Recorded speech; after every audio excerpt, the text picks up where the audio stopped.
Okay, so now we're going to talk about how to evaluate expressions. And basically what we are going to do is follow our order of operations. So quick review. Remember, this is the order in which you do a problem. So anything in parentheses are grouping symbols. Sometimes you might see a bracket like this. Okay, you do first. Exponents are second.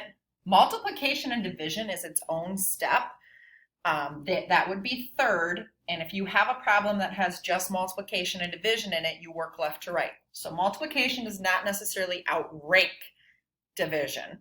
You will work left to right. And finally, you have addition and subtraction, which is the same thing as multiplication and division. It's its own step. Addition does not outrank subtraction. They're together. If I have a problem that just has addition and subtraction, I'm going to work left to right. Okay, so you may have like a numeric expression like we talked about that is all numbers, which will be basically, I'm just going to follow the order of operations. So if I have a problem like this, first thing I have to do is what's in parentheses, which is right here. 10 divided by 2 is 5. And then I rewrite the rest of the problem. Next, I have to do exponents, which is here in the middle. That's 25. 5 squared is 25. I'm going to rewrite everything else that I have. Okay? Now, I don't have any multiplication and division. I can skip. I have addition and subtraction, but I have to work left to right. So I'm actually going to do the subtraction first. Okay? 5 minus 25. I could do add a line if I wanted to. But this is different sign, subtract, and take the sign of the bigger number. 25 minus 5 is 20. The bigger number is negative, so it's negative.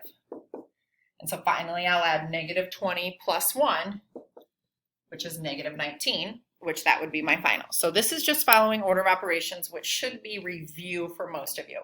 The new part is going to be when I give you an algebraic expression, like 2x plus 3y. Okay, we've talked about how this means multiplication. This means 2 times x and 3 times y. So that's the biggest thing, is that you have to remember that that means multiplication. And so what's going to happen is I'm going to say, okay, evaluate this expression when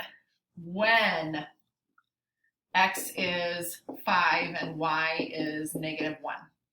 Okay, so what this means is you are going to substitute 5 in for x. So instead, I'm going to replace it. So I'm going to rewrite this problem, replacing the x with a 5. So instead of 2 times x, it's going to be 2 times 5 plus, and instead of 3 times y, it's going to be 3 times negative 1. Now I'm in a numeric expression, and I go to my order of operations. There's no parentheses, no exponents. So I have to do my multiplication next, which is left to right. So I'm going to do that one first and that one second. Now I'm going to add 10 plus negative 3 is 7. So that's how you evaluate an expression. Okay, numeric, we follow order of operations. Algebraic, you will be given numbers to plug in. You will substitute those in, and then it becomes numeric, and you follow your order of operations.